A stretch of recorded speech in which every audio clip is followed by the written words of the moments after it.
ప్రభు యేసునందు నాకు అత్యంత ప్రియమైన సహోదరి సహోదరులారా, యేసు ప్రభు అతి శ్రేష్టమైన నామంలో మీ అందరికీ శుభాభివందనాలు తెలియజేస్తున్నాను.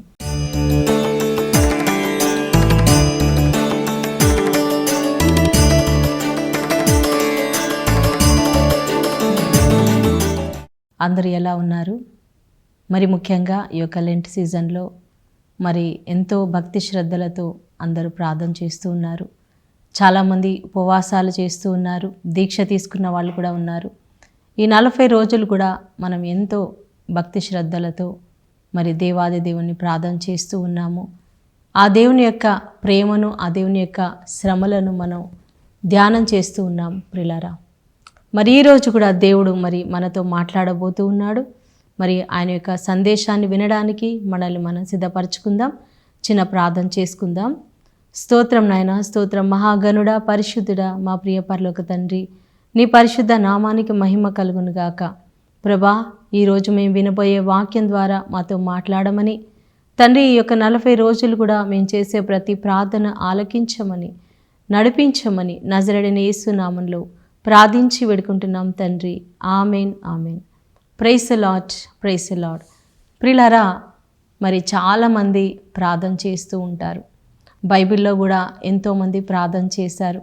అబ్రహాము ప్రార్థన చేశాడు, మరి హన్నా ప్రార్థన చేసింది, మోషే ప్రార్థన చేశాడు, యాకోబు కూడా దేవుణ్ణి విడిచిపెట్టకుండా ప్రార్థన చేశారు. మరి ఏలియా, ఎలీషాలు, దానియేలు సింహాల బోనులో ప్రార్థన చేశాడు. పౌలు శీలలు మరి ఆ యొక్క చెరసాలలో ప్రార్థన చేశారు. పేతురు గారు చెరసాలలో ప్రార్థన చేశారు. ఇలాగా మరి అనేక మంది భక్తులు పరిశుద్ధ గ్రంథంలో ప్రార్థన చేశారు. మన ప్రియమైన యేసు ప్రభు కూడా ఆయన ప్రార్థన చేశారు. గెత్సెమనే తోటలో ఎంతో కన్నీటితో ప్రార్థన చేశారు. అయితే దేవుడు మనకి నేర్పిస్తూ ఉన్నాడు, మనం ప్రార్థన చేయాలి. మన దినము ప్రార్థనతో ప్రారంభం కావాలి, ప్రార్థనతోనే ముగించాలి. అంటే ప్రార్థన అనేది ఏదో అవసరాల కోసం ప్రార్థించేది కాదండి.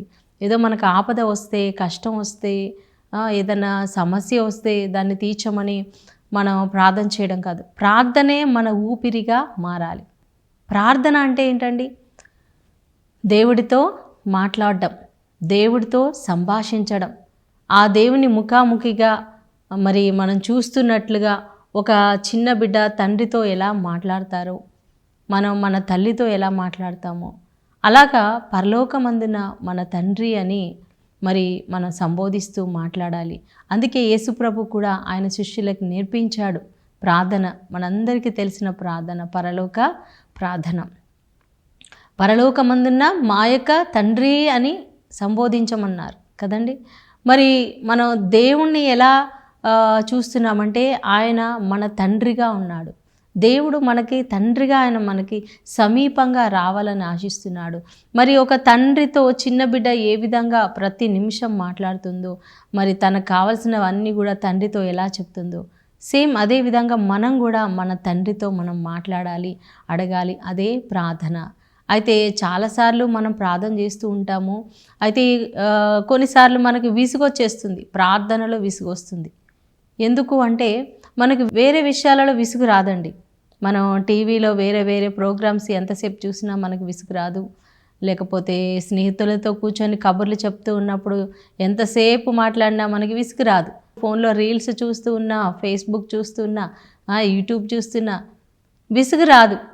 ఆడవాళ్ళకి మరి సీరియల్ చూస్తున్నా, టీవీలో సినిమాలు కానీ, క్రికెట్ మ్యాచ్ కానీ, జెంట్స్కి క్రికెట్ మ్యాచ్ అంటే చాలా ఇష్టం.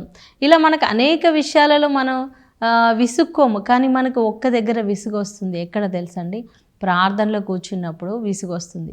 అది కూడా ఎక్కువసేపు చేస్తే ఇంకా విసుగు వస్తుంది.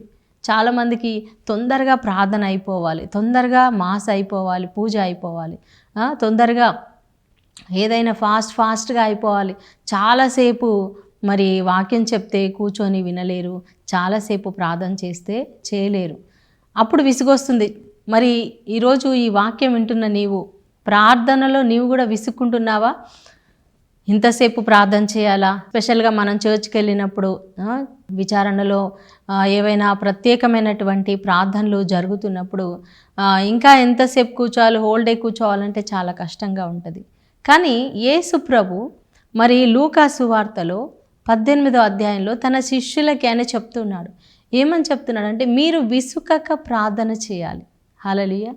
చాలా గొప్ప మాట అండి. విసుకక అంటే మనకు విసుగు వస్తుందని ఆయనకు తెలుసు, విసుక్కుంటామని తెలుసు. చాలామంది కొన్ని గ్రామాల్లో సువార్త పరిచర్యకు వెళ్ళినప్పుడు ఇంతసేపా అనే ఒక క్వశ్చన్ వస్తుందన్నమాట. ప్రజలు అంతసేపు కూర్చోలేరండి. మరి ఎక్కడ కూర్చుంటారు? వేరే వేరే చోట్ల అయితే కూర్చుంటారు, కానీ ప్రార్థనకి కూర్చోలేరు. హల్లెలూయా. కానీ ఈ యొక్క లెంట్ సీజన్లో చాలామంది నేను గమనించాను, మరి ఎక్కువసేపు ప్రార్థనలో ఉంటూ ఉన్నారు. మరి ఎక్కువగా వాక్యం చదవడం కానీ, ఇలాంటి మీటింగ్స్లో పాల్గొనడం కానీ, దేవుని మీద ఎక్కువ ధ్యాస ఉంచుతున్నారు. అయితే ఇది కేవలం 40 రోజుల వరకు మాత్రమే కాదు నా ప్రియమైన సహోదరి సహోదరులారా. ఎల్లప్పుడూ కూడా మనం విసుగకుండా దేవుని సన్నిధిలో కూర్చోవడం అలవాటు చేసుకోవాలి. విసుగకుండా ప్రార్థించడం మనం నేర్చుకోవాలి. సో దేవుడు దానికి ఒక మంచి ఉదాహరణ చెప్తున్నారు. హల్లెలూయా, ప్రైజ్ ది లార్డ్. ప్రియులారా, మరి విసుకకుండా అంటే కొన్నిసార్లు మనం ఏదైనా కొన్ని అంశాలు ప్రార్థన చేస్తున్నాం అనుకోండి. సపోజ్ ఉదాహరణకి మీ ఇంటిలోని భర్త కోసం నువ్వు ప్రార్థన చేస్తున్నావు, తాగుబోతు భర్త. ఎన్ని రోజులు ఎన్ని సంవత్సరాలు ప్రార్థించినా మారట్లేదు. అప్పుడు ఏమనిపిస్తుంది? విసుగొచ్చేస్తుంది. ఇంకెన్ని రోజులు ప్రార్థన చేయాలి, ఇంకెప్పుడు మారతాడు? అది నీ భార్య కావచ్చు, నీ పిల్లలు కావచ్చు, నీ కుమారుడు కావచ్చు, లేదా ఇంకా ఎవరైనా కావచ్చు. నువ్వు దేనికోసమైనా ప్రార్థన చేస్తూ ఉన్నావేమో, జాబ్ కోసం ప్రార్థన చేస్తున్నావేమో, లేదా సంతానం కోసం ప్రార్థన చేస్తున్నావేమో, లేదా కొంతమంది మ్యారేజెస్ కోసం ప్రార్థన చేస్తూ ఉంటారు. అవునా?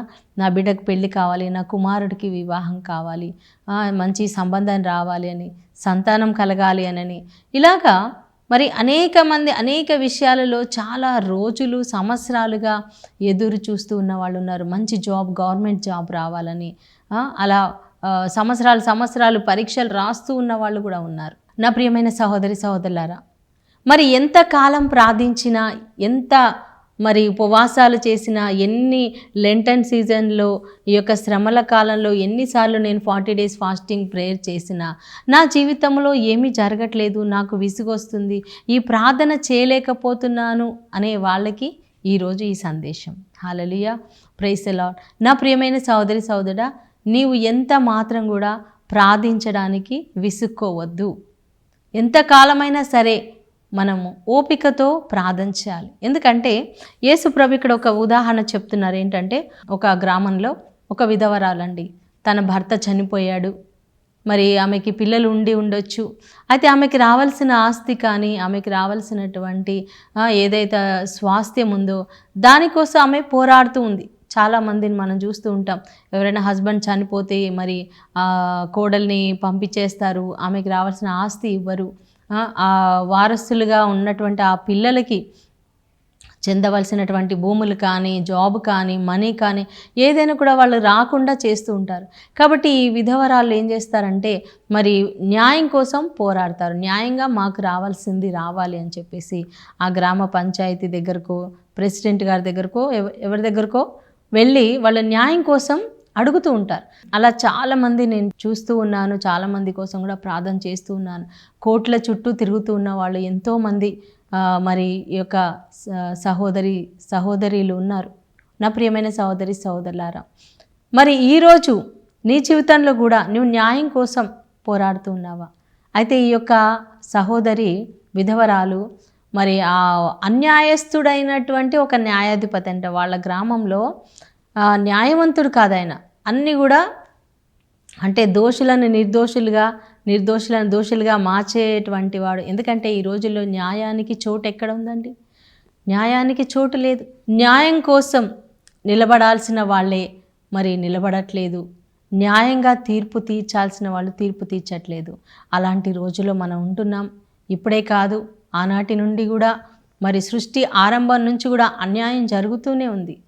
నా ప్రియమైన సహోదరి సహోదరులారా, ఇక్కడ యేసు ప్రభు చెప్తున్నాడు, ఈ యొక్క సహోదరి మరి ఆ న్యాయాధిపతి ఇంటికి వెళ్తూ ఉంది. రోజు అయ్యా నాకు న్యాయం తీర్చండి, ప్లీజ్ దయచేసి నాకు న్యాయం తీర్చండి అని ఒక్కరోజు కాదండి, 2 రోజులు కాదు, ఆమె ఎన్ని రోజులు అలా మరి వెళ్తూ ఉందో ప్రతిరోజు కూడా ఆమె వెళ్ళి ఉదయమే ఆయన డోర్ కొడతా ఉంది, అయ్యా నాకు న్యాయం తీర్చండి. ఆయన రోజు చూస్తూ ఉన్నాడు, రేపురా రేపురా అని పంపిస్తూ ఉన్నాడు. ఒకరోజు ఆయనకి చాలా విసుగొచ్చేసింది. హల్లెలూయా. అంటే ఇక్కడ విసుకకుండా మీరు ప్రార్థన చేయాలని చెప్తూ యేసు ప్రభు ఈ విధవరాల గురించి చెప్తున్నారంటే, అంటే ఇప్పుడు ఈ అన్యాయస్తుడు న్యాయాధిపతి ఆమెకు న్యాయం తీర్చట్లేదు, కానీ ఈమె వదిలిపెట్టలేదు. న్యాయం తీర్చే వరకు ఆమె వెళ్తూనే ఉంది, విసుక్కోలేదు. ఇంకా ఈయన దగ్గరికి వెళ్తే నాకు న్యాయం జరగదు, ఇంకా వేస్ట్, ఆయన దగ్గరికి వెళ్ళి అనవసరంగా నేను వెళ్తున్నాను, నా టైం వేస్ట్ చేసుకుంటున్నాను, నా సమయాన్ని వృధాపరుస్తున్నాను, లేదా నా శక్తి వృధాపరుస్తున్నాను అనుకోలేదండి. ఎలా అయినా సరే నేను వెళ్ళాలి, నాకు న్యాయం జరగాలని విసుక్కోకుండా ఆమె వెళ్ళి అతన్ని అర్థించింది. హల్లెలూయా. సో ఒకరోజు ఏం జరిగింది ప్రియులారా, ఆ అన్యాయస్తుడైనటువంటి న్యాయాధిపతి ఆమెను చూసి ఆమె మీద ఆయనకే విసుగొచ్చేసింది. ఇంకా ఈమె మళ్ళీ నెక్స్ట్ డే వచ్చి నన్ను విసిగించకుండా ఈమెకు నేను న్యాయం తీర్చేస్తానని చెప్పి వెంటనే ఆమెకి న్యాయం తీర్చాడు, ఆమెని ఇంటికి పంపించాడు. సో యేసే అంటున్నాడు, ఒక అన్యాయస్తుడైన న్యాయాధిపతే, దేవుడంటే భయం లేనటువంటి ఒక వ్యక్తి, మనుషులంటే కూడా భయం లేనటువంటి ఒక వ్యక్తి ఆమె పదే పదే వచ్చి అతనికి మొర పెట్టడం వలన, మనవి చేయడం వలన, అడగడం వలన ఆయన ఆమెకి న్యాయం తీర్చాడు. హల్లెలూయా. మరి నీ దేవుడు ఎవరు? నీ రాజు ఎవరు? నీ యేసయ్య ఎవరు? భూమి ఆకాశాన్ని సమస్తాన్ని సృష్టించిన దేవుడు. ఆయన నీ తండ్రి. నీ తండ్రి నీకు న్యాయం చేయకుండా ఉంటాడా? ఆయన న్యాయాధిపతి, ఆయన కరెక్ట్గా తీర్పు తీర్చే దేవుడు. నీతి న్యాయములు ఆయన సింహాసనమునకు ఆధారములని వాక్యంలో మనం చూస్తూ ఉన్నాం ప్రియులారా. మరి అలాంటి తండ్రి దగ్గరికి నువ్వు వెళ్తూ ఉన్నావు, రోజు ప్రార్థన చేస్తూ ఉన్నావు. నువ్వు ఈ 40 రోజులు ప్రార్థన చేస్తూ ఉండొచ్చు, లేదా ఎన్నో సంవత్సరాల నుంచి ప్రార్థన చేస్తూ ఉండొచ్చు, లేదా ఎన్నో నెలల నుంచి నువ్వు ప్రార్థన చేస్తూ ఉండొచ్చు. ఒక అంశం గురించి నువ్వు ప్రార్థన చేస్తూ ఉన్నావు. అయితే నువ్వు అనుకుంటున్నావు ఇంకా జరగట్లేదు, నేను ఇంకా ప్రార్థన చేయలేను, నాకు ప్రార్థన చేయడానికి విసుగొస్తుంది, నేను ఈ ప్రార్థన చేయడం వలన ఏంటి ఉపయోగం అనుకుంటున్నావేమో. కానీ నా ప్రియమైన సోదరి సోదరుడా, నీ దేవుడు ఎవరో నువ్వు తెలుసుకో. నీ దేవుడు న్యాయవంతుడు, నీ దేవుడు నీ మొర వింటాడు, నీ దేవుడు తప్పకుండా నీకు జవాబు ఇస్తాడు. హల్లెలూయా, హల్లెలూయా. మరి ఆయన జవాబు ఇస్తాడు అని ఇక్కడ యేసుప్రభు చెప్తున్నాడు, నీ దేవుడు నీకు న్యాయము తీర్చడా. హల్లెలూయా. ఆ యొక్క అన్యాయస్తుడైనటువంటి న్యాయాధిపతే న్యాయం తీర్చినప్పుడు న్యాయవంతుడైనటువంటి దేవుడు నీవు పదే ఆయనకు మొరపెడుతూ ఉన్నప్పుడు, ఆయన ఎన్నుకున్నటువంటి బిడ్డలమండి మనం. హల్లెలూయా. నీవు నేను ఎవరమండి? దేవుడు ఎన్నుకున్న బిడ్డలం, దేవుని స్వరూపంలో చేయబడినటువంటి బిడ్డలం. ఆయన మన కోసం తన ప్రాణం ఇచ్చాడు. అవునా? యేసు ప్రభు సిలువలో మరణించాడు దేనికోసం అండి? మనకు స్వస్థతనివ్వడానికి, మనకు విడుదలనివ్వడానికి. ఆయన సిలువలో రక్తం చిందించాడు మన శాపాన్ని తొలగించడానికి, మన పాపాన్ని తొలగించడానికి, మన వ్యాధులని స్వస్థపరచడానికి, మన దారిద్ర్యాన్ని తీసివేసి మనకు ఐశ్వర్యాన్ని ఇవ్వడానికి, మరణం నుండి మనల్ని జీవంలోనికి నడిపించడానికి, నిత్య జీవం ఇవ్వడానికి యేసు ప్రభు ఈ లోకానికి వచ్చాడు. హల్లెలూయా. మన కోసం ఆయన ప్రాణం ఇచ్చాడు. అవునా? ఆయన శ్రమలనే మనం ఈ యొక్క 40 days లెంటన్ సీజన్లో మనం ధ్యానం చేస్తూ ఉన్నాం. అంత గొప్ప దేవుడు, నీ కోసం ప్రాణం ఇచ్చిన దేవుడు నీ ప్రార్థన ఆలకించడా? నీకు జవాబు ఇవ్వడా? నీ భర్తను మార్చలేడా? హల్లెలూయా.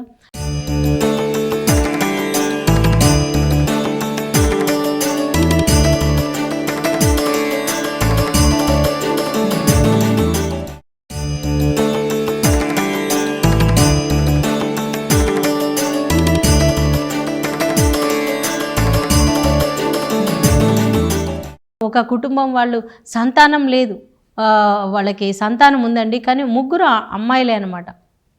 వాళ్ళ వంశంలో అందరు కూడా ఆడపిల్లలే పుట్టారనమాట. సో ఒక్క మగపిల్లవాడు కూడా పుట్టలేదు, మాకు ఒక అబ్బాయి కావాలి అని వాళ్ళు 4వ సంతానం అబ్బాయి కోసం మరి ఎదురు చూస్తూ ఉన్నారు. సో నేను చెప్పాను, అమ్మ దేవుడికి అమ్మాయి అయినా అబ్బాయి అయినా ఒకటే, దేవుడు ఎవరినిస్తే వాళ్ళని మనం తీసుకోవాలి. మరి దేవుడిచ్చే బహుమానాన్ని మనం తృణీకరించకూడదు. ప్రభు చిత్తం మనం ప్రార్థన చేద్దాము అని చెప్పాను. కానీ వాళ్ళు చాలా కన్నీటితో, మాకు ఒక్క అబ్బాయి ఉంటే మేము ఆ బాబుని దేవుడి సేవకే ఇస్తామని వాళ్ళు కన్నీటితో ప్రార్థన చేస్తూ ఉన్నారు. మరి మన చేతిలో లేదు, మనం దేవుడిని ప్రార్థన చేస్తాం, ఆయన చిత్తం, దేవుడిస్తే మనం తీసుకుంటాం. సో ప్రార్థన చేసి వచ్చేసాం ప్రియులారా. కానీ దేవుని యొక్క మహాకృప, మరి ఎన్నో జనరేషన్ తర్వాత వాళ్ళ వంశంలో మరి ఒక్క అబ్బాయి కూడా పుట్టలేదు. కానీ దేవుడు వాళ్ళకి 4వ సంతానంగా ఒక చక్కటి బాబుని దయచేశాడు. హల్లెలూయా. సో ఇలాగా విసుక్కకుండా ప్రార్థించడం, ఇది జరుగుతుందా, ఇది నా జీవితంలో అవుతుందా అని కూడా మనకి అనుమానం రావచ్చు. అయినా కూడా మనం విశ్వసించాలి. మన దేవుడు నమ్మతగిన దేవుడు, మన దేవుడు ప్రార్థన ఆలకించే దేవుడు. హల్లెలూయా, ప్రైజ్ ది లార్డ్. నీ దేవుడు, ఆయన అన్నాడు, నీ నమ్మిక చొప్పున నీకు జరుగునుగాక.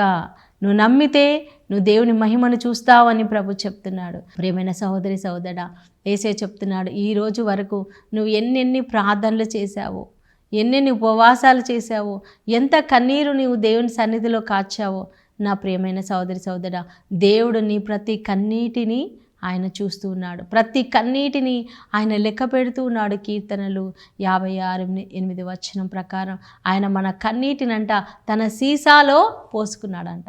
హల్లెలూయా. ప్రభు చెప్తున్నాడు మరి యోహాను సువార్త 16:20 ఆయన మీ దుఃఖమును సంతోషంగా మార్చే దేవుడు. హల్లెలూయా. ఆలస్యం అవుతుందని మనం ఏమాత్రం కూడా చింతించకూడదు. ఆలస్యం నీ జీవితంలో అద్భుతాన్ని చేస్తుంది. నీ ప్రార్థనకు జవాబు రావడం లేట్ అవుతుందని బాధపడుతున్నావా?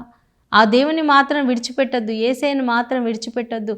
పట్టు వదలక విశ్వాసముతో నువ్వు కంటిన్యూగా ప్రార్థన చేస్తూనే ఉండాలి. ఆ విధవరాలు ఎలాగ పదే పదే ఆ అన్యాయస్తుడైన న్యాయాధిపతి దగ్గరికి ఎలా వెళ్ళిందో, మనం కూడా యేసయ్య దగ్గరికి మళ్ళీ రావాలండి. మళ్ళీ ప్రార్థన చేయాలి. ప్రభువా, నువ్వు నా తండ్రివి, నువ్వు నాకు జవాబు ఇచ్చే వరకు నేను విడిచిపెట్టను అని నువ్వు ఎప్పుడైతే ప్రార్థన చేస్తావో తప్పకుండా దేవుడు నీ ప్రార్థన ఆలకిస్తాడు. హల్లెలూయా. ఒకనాడు యేసు ప్రభు దగ్గరికి 10 మంది కుష్ఠరోగులు వచ్చారండి. 10 మంది కుష్ఠరోగులు వచ్చి ఆయన దగ్గర మోకరించి ప్రార్థన చేశారు. ప్రభువా, మమ్మల్ని కరుణించు, మమ్మల్ని స్వస్థపరచు అని అడిగారు. మనవి చేశారు, దేవునికి ప్రార్థన చేశారు. అయితే దేవుడు వాళ్ళ జీవితంలో అద్భుతం చేశాడండి. ప్రభు అన్నాడు, మీరు వెళ్ళి యాజకునికి కనపరుచుకునండి. ఎందుకు అంటే ప్రియులారా, ఇప్పుడు ఏ వ్యాధి అయినా ఉందని చెప్పాలన్నా లేదు అని చెప్పాలన్నా ఎవరు డిక్లేర్ చేయాలండి? డాక్టర్ డిక్లేర్ చేయాలి కదా. డాక్టర్ గారు ధృవీకరించాలి. ఆ యొక్క బ్లడ్ టెస్ట్ తీసుకొని టెస్ట్లన్నీ చేసి ఈ వ్యాధి నీకు ఉంది లేదా ఈ వ్యాధి లేదు అనేసి డాక్టర్ గారు చెప్పాలి. రిపోర్ట్స్ వచ్చినా కూడా ఎవరు ఆ టెస్ట్ చేసిన వాళ్ళు కూడా చెప్పరు, డాక్టర్కి చూపించండి అంటారు.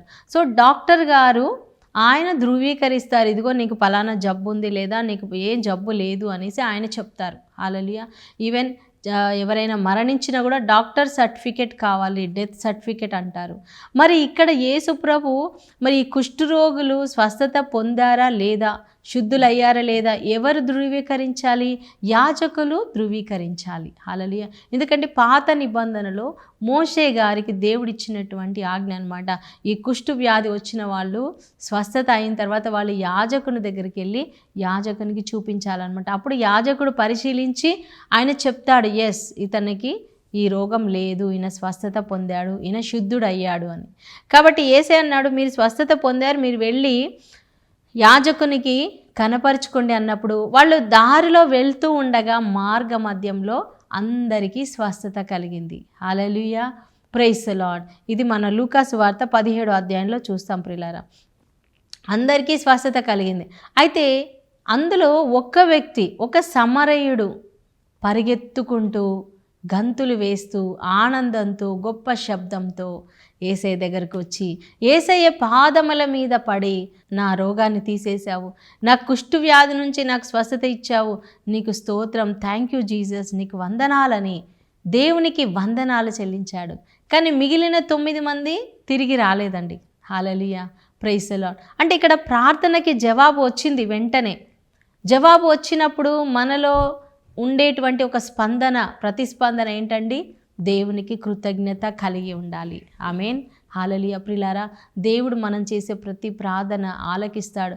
కొన్నిటికి వెంటనే జవాబిస్తాడు, కొన్నిటికి లేటుగా జవాబిస్తాడు. దారిలో వెళ్తూ ఉండగా మంచిగా స్వస్థత అవుతుంది, విడుదల అవుతుంది, లేదా కొన్ని రోజులు కొన్ని సంవత్సరాల తర్వాత మనకి జవాబు రావచ్చు.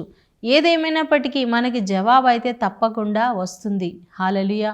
సో ఈ యొక్క సమరయుడు మాత్రమే యేసే దగ్గరకు వచ్చి వందనాలు చెల్లించాడు. అప్పుడు యేసే అన్నాడు, 10 మంది కూడా స్వస్థత పొందారు కదా, మరి దేవుని మహిమపరచడానికి ఈ యొక్క అన్యుడు, ఈ యొక్క సమరయుడు మాత్రమే తిరిగి వచ్చాడా? మిగిలిన 9 మంది ఎక్కడా అని అడిగారు. హల్లెలూయా. నా ప్రియమైన సోదరి సోదరుడా, ఈరోజు నీ జీవితంలో నీవు చేసిన ఎన్నో ప్రార్థనలకు దేవుడు జవాబిచ్చాడు కదా, మరి వాటన్నిటికీ నువ్వు కృతజ్ఞత కలిగి ఉన్నావా? దేవుడు చేసిన కార్యాలను 10 మందిలో నువ్వు చెప్పి దేవుని మహిమపరిచావా? నువ్వు అలా మహిమపరచలేదంటే ఈరోజు నుంచి ఒక మంచి నిర్ణయం తీసుకో. దేవుడు నీకు ఎన్నిసార్లు నువ్వు ప్రార్థన చేస్తే నీకు జవాబు ఇచ్చాడో, ఆలకించాడో, ఆ ప్రార్థనలన్నిటినీ దేవుడు ఎలా నెరవేర్చాడో ఒకరోజు నువ్వు నిలబడి నీ సంఘంలో సాక్ష్యం చెప్పాలి. అప్పుడు దేవుడు నీ ప్రార్థనలకి ఇంకా ఆయన జవాబిస్తారు. కృతజ్ఞత కలిగిన వాళ్ళని ఆయన ఎంతో ప్రేమిస్తాడు. ఆమేన్. సో విసుగకుండా ప్రార్థించడం మనం ఈరోజు నేర్చుకున్నాం. అలాగే ప్రార్థనకు జవాబు వచ్చిన తర్వాత దేవునికి వందనాలు చెల్లించడం, దేవుని మహిమపరచాలని మనం నేర్చుకున్నాం ప్రియులారా. ఆ విధంగా జీవించడానికి దేవుడు మనందరికీ సహాయం చేయనుగాక. ఆమేన్. ప్రార్థన చేసుకుందాం. స్తోత్రం స్తోత్రం స్తోత్రం. మహాగణుడా, పరిశుద్ధుడా, మా ప్రియ పరలోక తండ్రి, నీ పరిశుద్ధ నామానికి మహిమ కలుగును గాక. తండ్రి, ఇదిగోనైనా అవును ప్రభా, మేము విసుకకుండా ప్రార్థించాలంటున్నావు. అవును ప్రభా, ఎన్నోసార్లు మా జీవితాల్లోనైనా కొన్ని జరగనప్పుడు మేము విసుక్కుంటున్నాం, అవిశ్వాసంలో పడిపోతున్నాం. నైనా మమ్మల్ని క్షమించండి నైనా. ప్రభా యేసయ్య, మాకు విశ్వాసంతో ప్రార్థించడం నేర్పించండి. పట్టుదలతో పదే పదే నైనా మీ సన్నిధికి వచ్చి ప్రార్థించడం నేర్పించండి. ఆ కార్యాలు జరిగే వరకు నైనా మేము ప్రార్థించే విధంగా మమ్మల్ని దీవించండి. ఈరోజు ఈ వాక్యం విన్న ప్రతి ఒక్క బిడ్డ జీవితంలోనైనా ఏదైతే ఇంతవరకు ఆలస్యం అవుతుందో ప్రభా, అది యేసు నామములో జరుగును గాకనైనా. పట్టు వదలకనైనా విశ్వాసముతోనైనా ప్రార్థించడానికి సాయం చేయండి. ఉపవాసంతో ప్రార్థించడానికి సాయం చేయండి ప్రభా. విశ్వాసంతో ప్రార్థించడానికి సాయం చేయండి. అయా, ఎంతమందికి అయితే వివాహం కావాలో యేసు నామములో వివాహం జరిగించండి. సంతానం కావాలో వారికి సంతానం దయచేయండి. జాబ్ కోసం ప్రార్థిస్తున్నారు, వాళ్ళకి జాబ్ దయచేయండి అయినా.